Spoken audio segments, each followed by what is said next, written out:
When I was a teenager, I remember thinking how out of it my parents were. They didn't know the in-slang or the cool fashions or even how to avoid embarrassing me in public. Does this ring a bell with anyone? Anyone ever feel this way? Well, now that I am a parent of a teenager and a soon-to-be teenager, I guess it's payback time. I am anything but cool. I often say the wrong things and seldom ask the right questions, and am definitely considered by my children to be a technological dinosaur. While I do use social media and I do know how to store things in the cloud, I am admittedly not up on the latest apps and trends.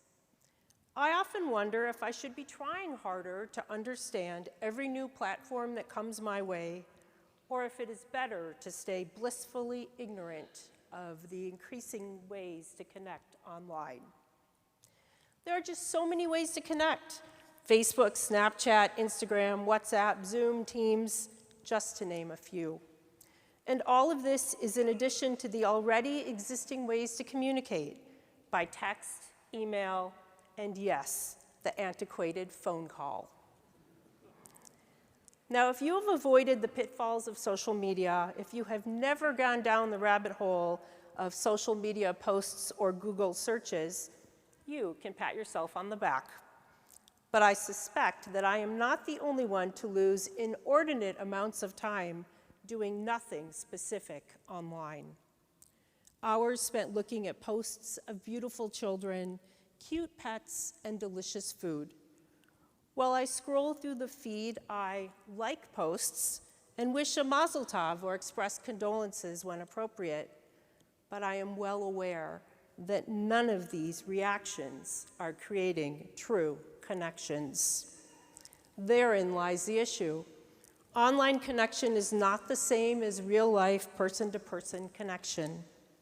Social media posts that are carefully curated to present an idealized version of life can actually have adverse effects, creating a comparison culture and leading to feelings of inadequacy and loneliness.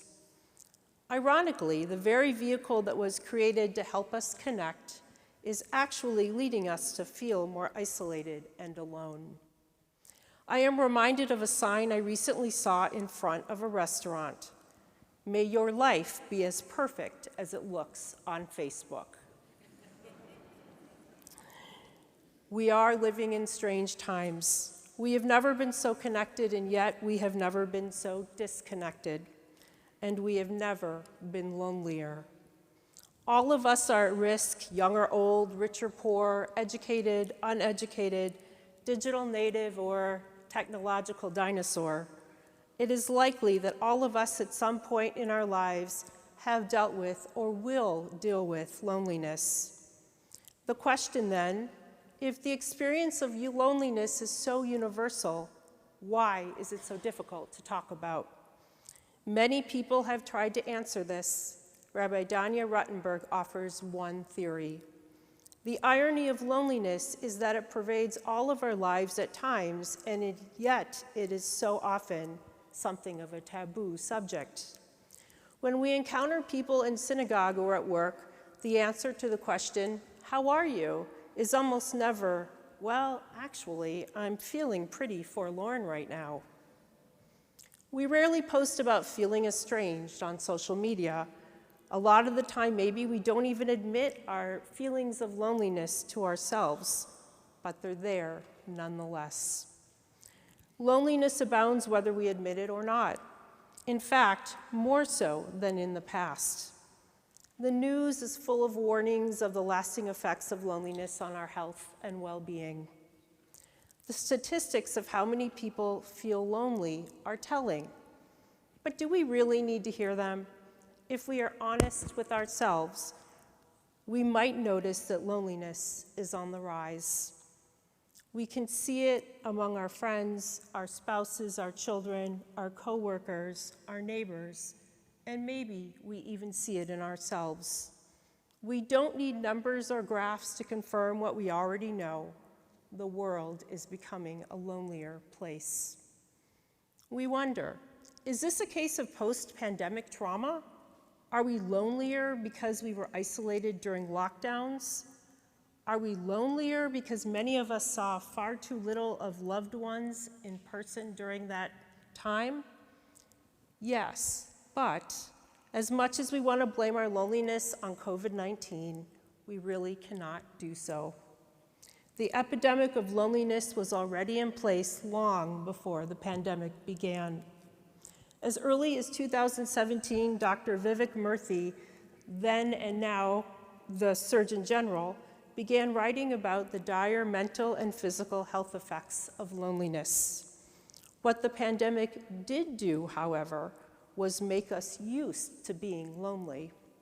Arthur C. Brooks calls this habitual loneliness and notes that it is a habit we need to break. But first, we know that not all alone time is lonely time. Being alone and being lonely are two very different things. Being alone is a physical state, a state where one is physically by themselves. Being lonely is an emotional state where one is feeling disconnected from others, possibly even when in a crowded room. Being alone is not necessarily a bad thing. Many of us crave solitude, and not just those of us who are introverted. But being lonely, especially in social situations that lack meaningful connection, that is a matter of concern. One need not be in lockdown mode to feel isolated.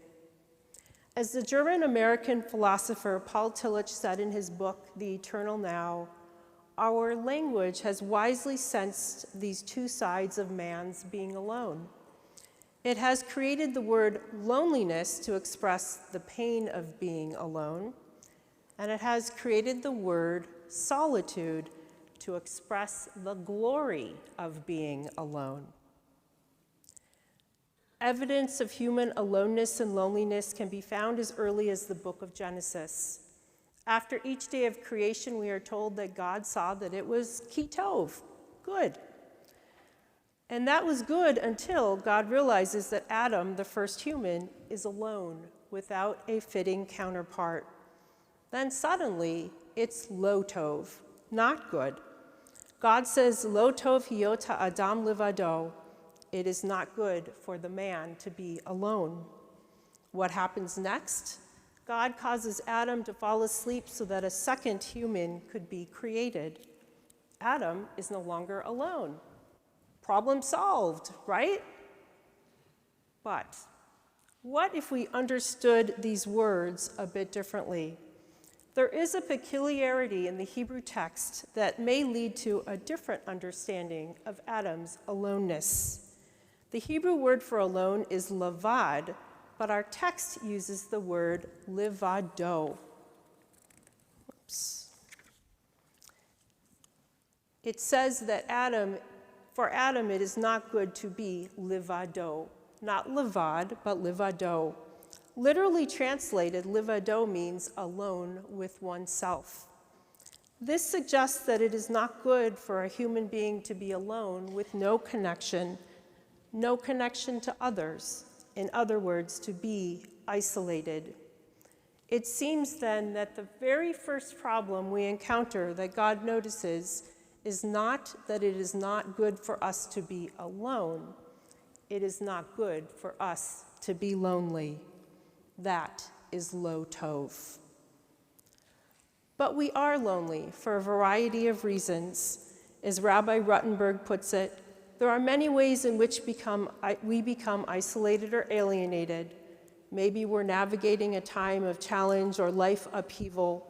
Maybe we've changed somehow and just don't feel the same sense of connection to the people to whom we once felt close. Maybe it's something as simple as the fact that just being a human being in the world is really hard sometimes. So what are we to do about our loneliness? A brief internet search yielded an overwhelming number of websites, books, and articles with advice on how to overcome our loneliness. But this morning on Yom Kippur, I want to look at loneliness through a Jewish lens and learn perhaps from some words of our tradition. I believe that together we can pave the way for meaningful connection. But first, a warning. Defeating loneliness is hard work.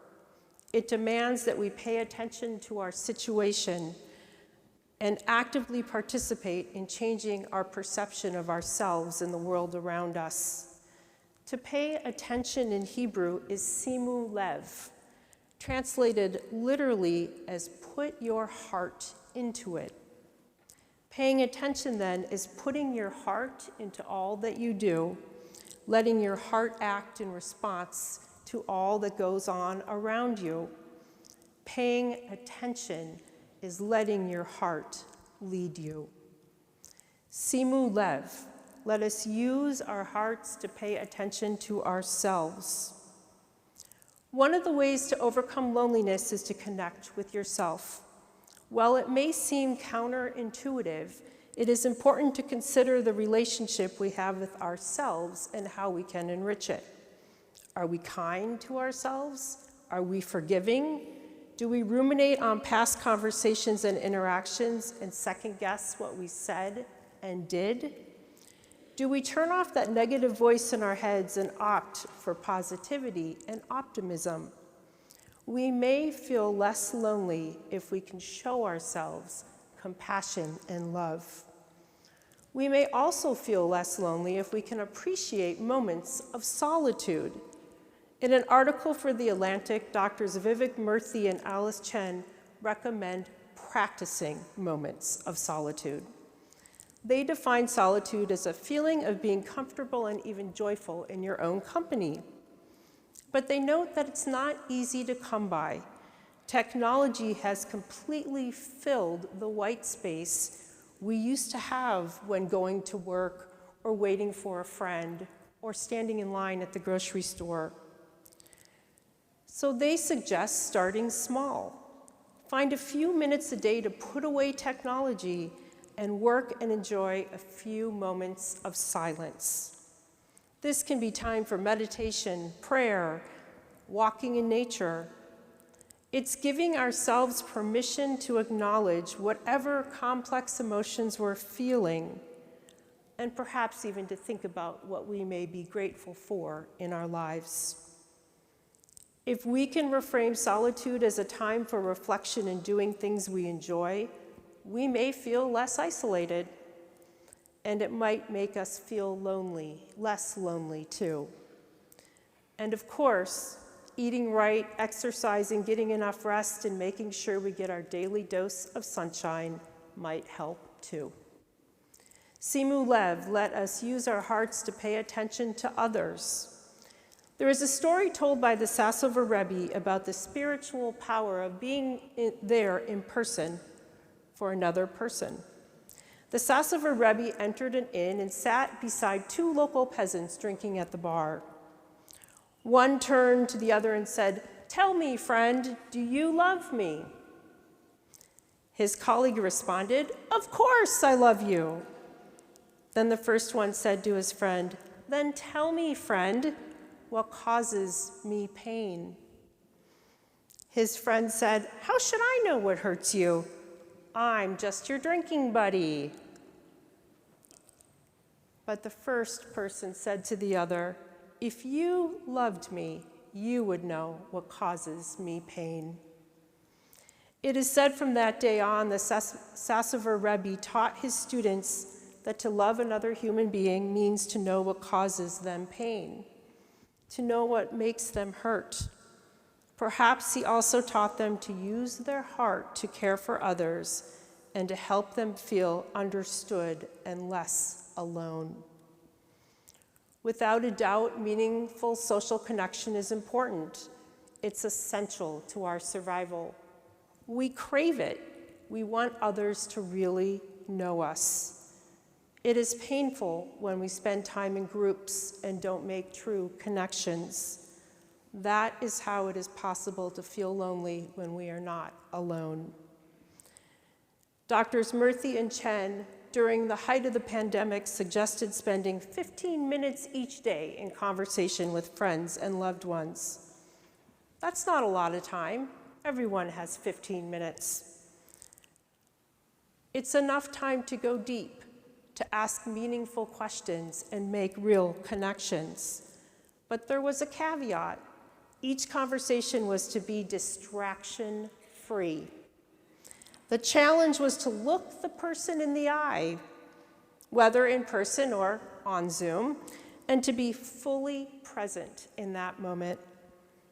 Imagine if we did this as much as we could, making time to connect in person for even just a few minutes a day would make a huge difference. Simu Lev, let us use our hearts to pay attention to our community. In 1970s, singer Diana Ross released a song titled, "Reach Out and Touch Somebody's Hand."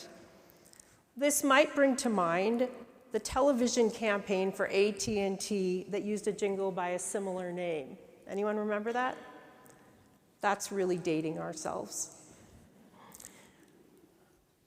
Ross's lyrics included, "Reach out and touch somebody's hand, make this world a better place if you can." Take a little time out of your busy day to give encouragement to someone who's lost their way. I cannot sing the melody. That's for another time. And while I sincerely doubt that these lyrics were talking about the Jewish concept of tzedakah, it certainly reflects the way tzedakah works. It is incumbent upon us as Jews to give tzedakah to help make the world a better and more just place. And let us remember that tzedakah isn't just money. It can also consist of the most precious gifts we have, the gifts of our time and effort. What we might not realize is that by giving tzedakah, we benefit as much or even more than those who receive our donations. The research supports the idea that being of service, giving tzedakah, can help us to overcome loneliness. Perhaps we feel more connected when we have a purpose.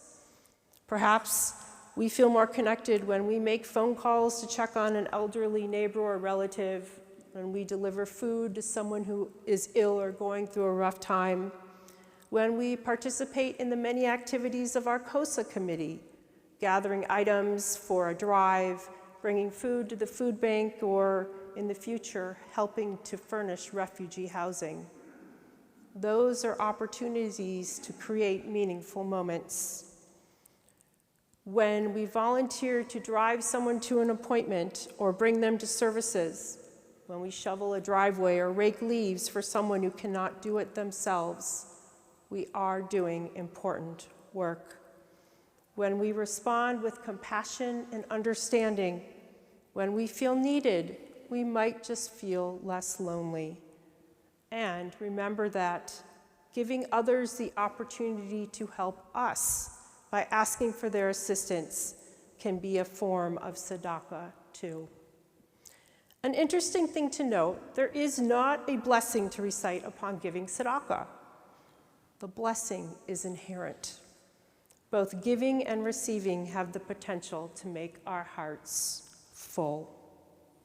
Simu Lev, let us pay attention to the ways we can lessen our loneliness by embracing solitude, making meaningful connections, and giving of ourselves. I want to conclude with a Misha Beirach prayer I found that was written by 2 teens participating in a workshop on Jewish approaches to mental illness. For Loneliness by Joey and Natalie. May you find the inner strength to ask for help. May you take advantage of resources to connect with community. May you find comfort being with and getting to know yourself. May you find support and people you can trust and talk to.